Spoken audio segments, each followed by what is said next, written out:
Padra police દ્વારા mega રક્તદાન કેમ્પનું આયોજન કરવામાં આવ્યું હતું, જેમાં રેકોર્ડ બ્રેક રક્તદાનથી પોલીસે માનવતાની નવી મિસાલ કાયમ કરી હતી.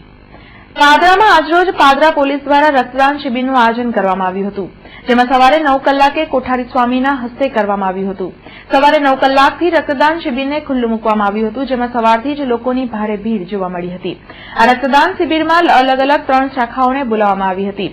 રક્તદાન શિબિરમાં સમારંભના મુખ્ય અતિથિ તરીકે ડોક્ટર એસ.કે. નંદા, સમારંભના અતિથિ વિશેષ વડોદરા કલેક્ટર વિનોદ રાવ, અનુપમસિંહ ગેહલોત, આઈપીએસ નાયબ પોલીસ મહાનિરીક્ષક વડોદરા વિભાગ, તેમજ સમારંભના ગીતા ગોરડિયા અને અમિત ગોરડિયા, ડીએસપી સંદીપસિંહ, ડીવાયએસપી લીના પાટીલ અને પાદરા પીઆઈ એમ.કે. ગુર્જર ખાસ હાજર રહ્યા હતા.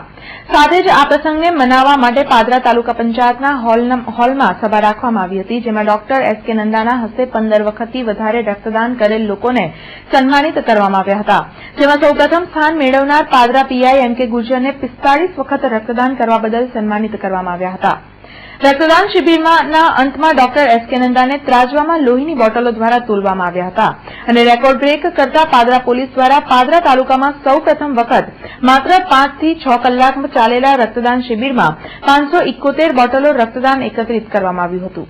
ફાયદો થાય અને પોલીસ વિભાગના સુરક્ષા સેતુ અંતર્ગત આ કાર્યક્રમની પબ્લિકને લાવવા, ગામ સુધી પહોંચવા, બ્લડ ડોનેશનનો વધારો કરવા, જેથી પ્લાન્ટ ઓપરેશનની અંદર અને ઇમરજન્સી સમયની અંદર લોકોને ખૂબ જ ઉપયોગી નીકળે અને આ કાર્યક્રમ જેમ જેમ વધે તેમ જેમ ઉત્સાહિત થશે લોકો, તેમ તેમ આપણા શહેરની અંદર, ગામની અંદર મજબૂતીકરણની અંદર એ પાયો પડે.